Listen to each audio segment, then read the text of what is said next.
Okay, here we are discussing female reproductive structures of a flower. Okay, so gynoecium is the female reproductive organ and its unit is carpel or pistil. Clear it is. Gynoecium is the female reproductive organ and its unit is carpel or pistil. Each carpel consisting of ovary, style and stigma. Ovary bears ovules which are developed on a special tissue called placenta. Clear? So each carpel consisting of ovary, style, stigma, and the ovary bears ovules which are developed on special tissue called placenta. Okay, the ovules are known as megasporangia. In case of enter, we discussed that microsporangia. Here it is megasporangia. Style is the continuation of ovary and it ends with stigma. Stigma receives pollen grains during the time of pollination. Okay, so once again I am repeating, gynoecium is the female reproductive portion. The unit of gynoecium is carpel or pistil. Each carpel consisting of stigma, style, ovary. Okay, ovary bears ovule which are developed on a special tissue called placenta. The ovules are known as megasporogenesis. Ovules are known as megasporogenesis. Then the style is at the end of the style is known as stigma. Stigma receives pollen grains at the time of pollination. Okay, so gynoecium may have single pistil that is known as monocarpellary and more than two pistils that is known as multicarpellary. Clear? If the gynoecium have single pistil that is known as monocarpellary and more than two pistil that is known as multicarpellary. Okay, fused pistils or fused carpels are known as syncarpus. SYN. All these we studied in the morphology portion last year. Okay, and fused pistils are known as syncarpus and the free pistils are known as apocarpus. Clear? Syncarpus and the apocarpus. Okay, so again I am telling, single pistil is known as monocarpellary, more than two pistil is known as multicarpellary, then the fused pistil is known as syncarpus and the free pistils are known as apocarpus.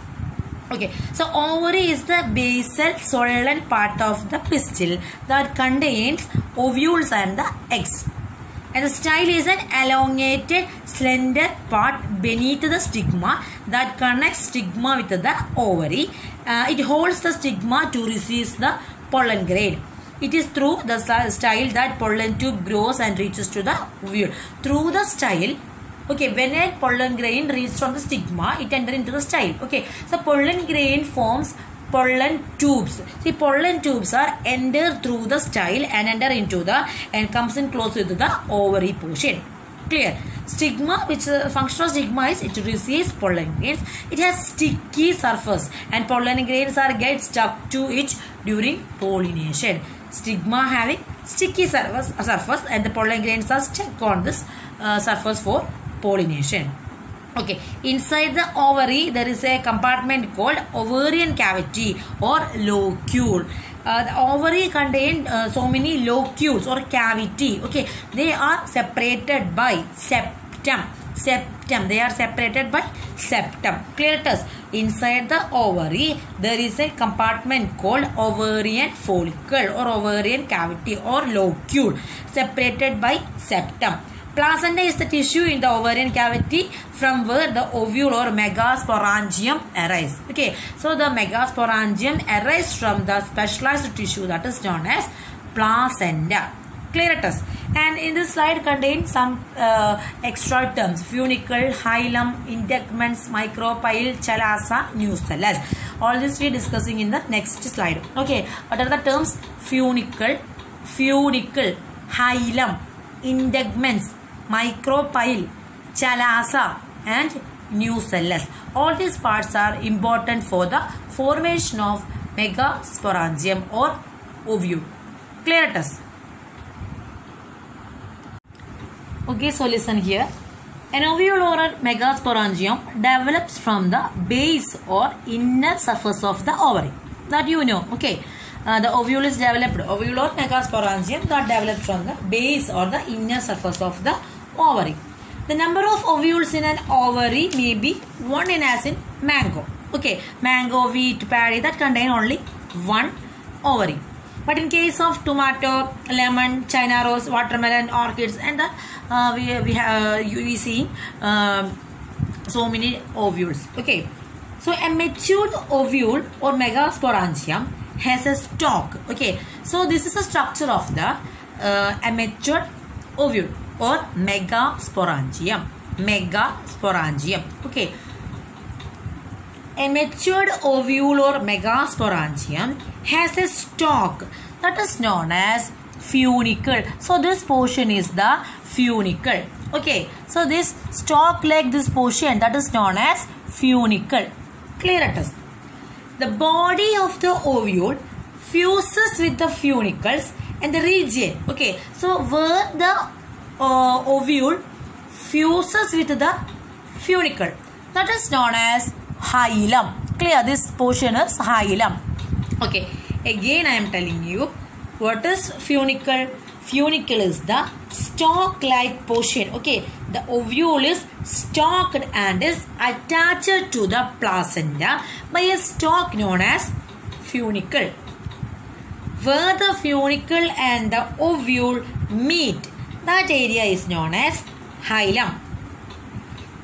Clear it is. Sometimes the funicle extends.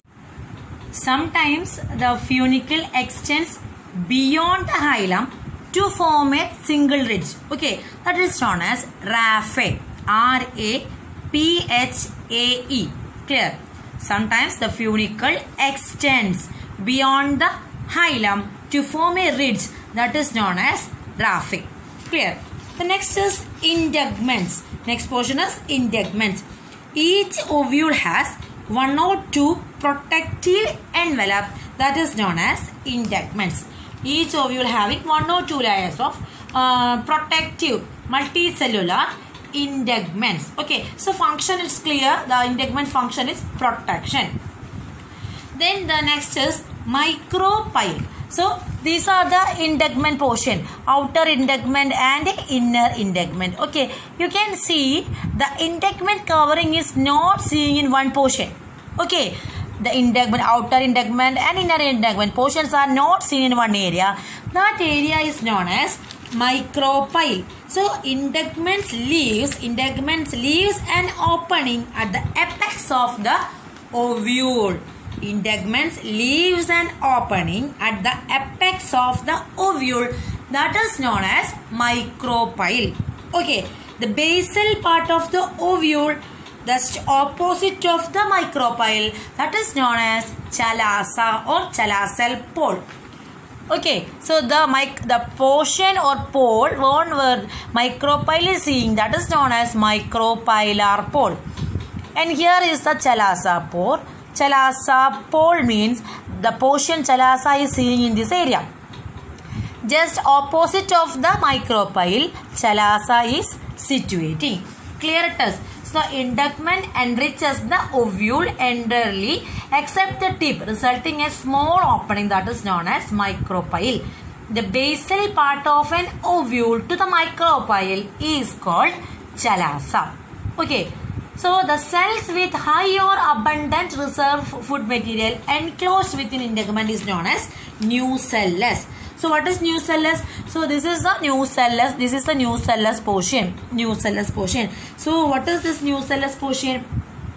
The ovule appears as a small protuberance of homogeneous tissue on the placenta in the ovary, and later it develops into a multicellular nucellus.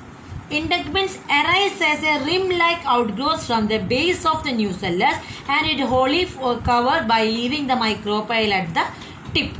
Okay, so again I am telling, the cells with high or abundant reserve food material enclosed within integument is called nucellus. Okay, so this nucellus portion covering all the portion except in the micropyle region.